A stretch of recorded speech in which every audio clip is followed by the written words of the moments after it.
Oi, gente, tudo bem? Eu tô aqui hoje para contar um pouquinho da minha história para vocês me conhecerem um pouco melhor.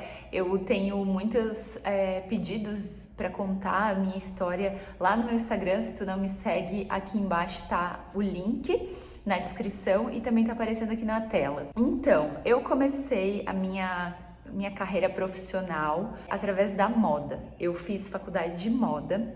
E antes de começar a faculdade, inclusive, eu fiz um curso técnico pelo Senai chamado Estilismo Industrial. E foi ali que começou, assim, que deu o pontapé.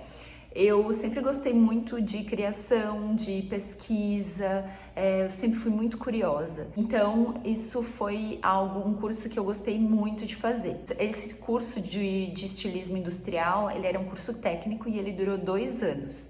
Paralelo a isso, eu fazia curso de inglês também. Eu estava no ensino médio ainda, saindo do ensino médio, fazendo o curso técnico e o inglês. E aí, logo depois, eu passei para faculdade. Aí eu prestei vestibular e tal, passei também voltado para o industrial, né, para o estilismo industrial. E dentro da faculdade a gente aprendia muito desenho, criação, aí a parte que voltava mesmo para o desenvolvimento de coleção, saber costura, modelagem, custos, enfim, várias coisas que dentro da indústria têxtil acontece. No final da faculdade eu descobri que estava grávida. Eu lembro que eu nem pude aproveitar muito a minha formatura, porque não podia beber e eu, 5 dias depois de eu me formar, a Sophie nasceu, que é o nome da minha filha. Então eu nem aproveitei muito essa festa de formatura como todo mundo aproveitou, porque eu tava assim, uma bolinha pronta para explodir. Eu lembro que foi assim um caos. Encontrar um sapato pra mim, porque meu pé tava muito inchado. A gente teve que ir pra outra cidade procurar e ele não teve nada a ver com o meu vestido. Eu criei o meu vestido todo meio puxado pro rock, assim, e a sapatilha era bem clássica. Enfim, coisas que acontecem porque às vezes não tem possibilidade de encaixe no corpo quando tá um pouco inchada demais, prestes a ganhar um neném, né? Depois que eu me formei, eu entrei na indústria, eu fui trabalhar num escritório de desenvolvimento de coleção. Então, lá naquele escritório era eu junto com as donas do escritório, e a gente fazia toda a parte de desenvolvimento terceirizado. Então as empresas têxteis nos contratavam para a gente desenvolver as coleções, fazer as pesquisas, ditar o que estava de tendência ou não, o que eles estavam acertando, cartela de cores, era bem legal. E eu gostava muito assim de trabalhar com esse escritório, com elas e tal. Aprendi muito. Eu lembro que o meu primeiro salário foi de R$ 300 e eu achava assim, que eu tava abafando, arrasando. Quem tá começando, às vezes quer começar já ganhando, faturando rios de dinheiro. Não digo que tem que começar com R$ 300, né? Mas assim, é uma coisa, cada salário, cada patamar que tu vai alcançando dentro do teu profissional, eu lembro assim que era uma conquista gigantesca, assim, parecia que isso me dava um gás absurdo. E ter o meu dinheiro, por menor pouquinho que fosse, era muito, muito bom, porque eu me sentia que eu tava livre, sabe? Eu podia comprar as minhas brusinhas sempre de ir pro meu pai, ou sempre de ir pra alguma outra pessoa, sabe? Foi assim uma sensação muito boa, eu lembro. E era um estágio. E aí depois eu fui efetivada. Eu acho que eu trabalhei lá, eu acho que uns 2 anos, eu não tenho certeza mais, porque já faz tempo. Fazem 10 anos, quase 11, que eu me formei. Então faz bastante tempo. Aí depois disso eu saí de lá e aí eu fui trabalhar pela primeira vez como estilista mesmo. E aí eu fui indo para uma fábrica de pijamas. E aí eu comecei a desenvolver e ter contato com compradoras de magazines grandes, né, viagens de trabalho e tal. E foi uma coisa muito boa, assim, que me acrescentou muito, sabe? Ter trabalhado, tipo, na indústria. E depois eu saí de lá porque eu queria muito abrir um escritório de desenvolvimento de coleção inspirado no escritório que eu tinha trabalhado pela primeira vez, que eu achava muito legal o trabalho delas, que elas tinham, que eu fazia parte. E eu abri esse escritório junto com na época era muito amiga minha. E, enfim, coisas acontecem, não deu certo. Enfim, nem a amizade, nem o negócio depois deu certo. Então, se eu posso dar outra dica para vocês ou façam sozinhos seus negócios, ou saibam muito bem com quem vocês estão abrindo o negócio, ou coloquem tudo muito bem detalhado no papel, porque senão depois prejuízo na certa. Enfim, depois de 2 anos trabalhando com um escritório meu escritório de desenvolvimento de coleção, eu fechei as portas e eu voltei para a indústria. Eu sempre fui muito, assim, sempre tive uma alma muito empreendedora, assim. Então, eu sabia que eu não ia ficar muito tempo trabalhando como CLT. Nada contra quem trabalha CLT, tá, gente? É só um perfil meu mesmo. Que eu fico muito angustiada de ter que não poder fazer do meu jeito as coisas, não poder viabilizar o meu tempo, a minha agenda conforme o que eu preciso fazer. Então, assim, eu sei que eu tenho as responsabilidades empreendendo, muito mais responsabilidade do que a CLT. Não tô desmerecendo aqui CLT, ok. Mas, de fato, empreender, a gente tem muito mais responsabilidades. As dores de cabeça são bem maiores. Mas, enfim, eu sabia que eu não ia ficar muito tempo ali, sabe? Porque alguma coisa ia me coçar para sair dali. E aí foi aonde a Sophie, ela foi diagnosticada com diabetes tipo 1, com 4 anos de idade. E eu sou mãe solo, acho que eu não falei isso aqui ainda. Mãe pai. Durante esse período, assim, de que a gente começou a gente, eu falo porque eu moro com os meus pais. E com certeza, se não fossem o apoio deles, a minha vida e a vida da Sophie talvez seria um pouco diferente do que é. Então eu devo, assim, agradecimentos eternos por toda a ajuda que eu sempre tive deles e apoio, sabe? Não, eu sou muito sortuda porque não são todas as pessoas que têm esse apoio. Quando eu soube que ela tinha diagnosticado, que eu levei ela pro pronto-socorro lá e ela ficou internada, eu achei que, tipo assim, eu perdi meu chão, eu achei que eu não ia poder tomar um sorvete com ela, eu achei que eu não sabia nem o que dar de comer pra ela, sabe? Então, foi um período bem difícil, assim. E essa fase bem difícil, ela durou... até a gente se acostumar ali, foi, tipo, talvez uns 6 meses, mais ou menos, 4 meses. Mas ela teve muitos altos e baixos, assim, mais baixos do que altos, porque a gente não conseguia deixar o norte da diabetes controlada.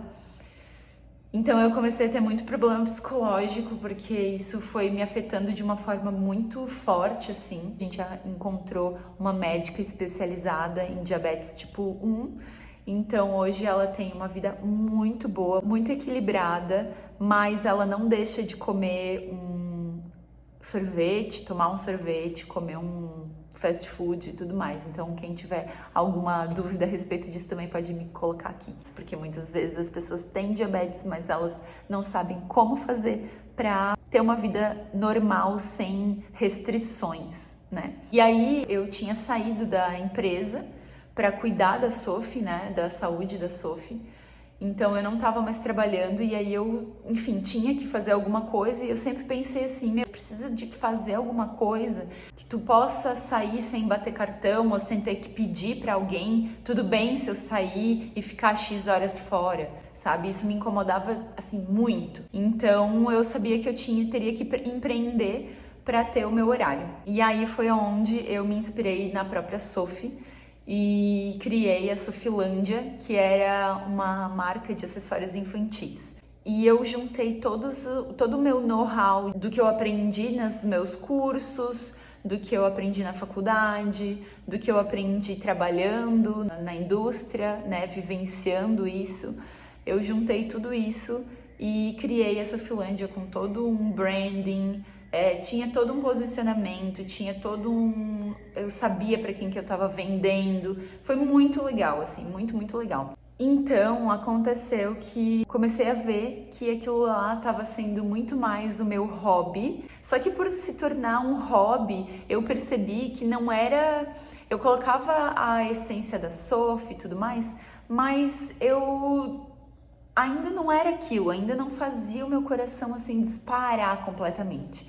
Apesar de ainda hoje sentir um pouquinho de melancolia, eu acho. Não é tristeza, não é dó, nada, mas é uma melancolia de tipo uma saudade de mexer com isso, porque era muito legal, assim, a parte de criação e depois fazer a venda e depois receber um vídeo, receber fotos de crianças usando aquele acessório que foi pro Brasil inteiro, assim. Então, me dá uma melancolia, assim, de pensar que eu fiz parte de muitas histórias de pequeninos aí pelo Brasil todo. Depois disso, paralelo a isso, na verdade, né, eu comecei a estudar sobre tatuagem, porque a minha sobrinha é tatuadora, já era tatuadora antes de eu começar. E eu lembro que na época da faculdade eu tinha 2 amigos que sempre me insistiam muito para eu começar a fazer tatuagem e trabalhar com isso. E eu falava pra eles, meu Deus, vocês são loucos, né? Tipo, como que eu vou trabalhar com tatuagem? Eu não faço nem ideia de como começar isso. Tu vê, agora, com 33 anos, 10 anos depois, ou um pouco mais, estou aqui no meu estúdio de tatuagem, falando pra vocês sobre essa história doida. E aí eu comecei a treinar, comecei a pesquisar, comecei a correr atrás. Então eu fiquei treinando, bom, o desenho, a criação e tudo mais, eu já tinha de experiência de todo o meu repertório, né? Porque eu sempre trabalhei com isso, de criatividade e desenho. Então eu fiquei mais ou menos uns 8 meses, talvez, mais ou menos, treinando, até que veio uma amiga minha doida, e falou pra mim que eu iria fazer a tatuagem no corpo dela, que ela queria muito fazer uma tatuagem. Eu falei, tô perdida. Falei assim, tu tem noção do que tu tá me pedindo? Porque eu vou te tatuar e tu vai ser a primeira pessoa, a primeira pele que eu vou pegar na vida. Tu tem certeza disso? E aí ela disse, tenho, com toda a certeza do mundo, eu confio em ti, pode fazer. Eu pensei, louca que é ela, mas tudo bem. E aí eu fiz. Nunca tremi tanto na minha vida, nunca passei tanto nervoso na minha vida. Eu acho que nem quando eu comecei o primeiro dia do meu trabalho, do primeiro trabalho, eu nunca tremi tanto na base. Porque eu sempre costumo dizer, tu vai pintar uma parede, não gostou? Pinta de branco que tá tudo certo. Tu não gostou do desenho? Joga fora e faz outro. No computador, dá o Ctrl Z que volta. E na tatuagem, conforme tu colocou a agulha com tinta na pele, cara, não tem o que fazer. E assim, vocês vão me falar, tem laser hoje em dia? Sim, tem, realmente. Mas me diz vocês, quem é que começa a fazer uma tatuagem pensando em remover já? É uma responsabilidade bem grande, sim, e ninguém quer ter que fazer sessão a laser para remover a tatuagem depois.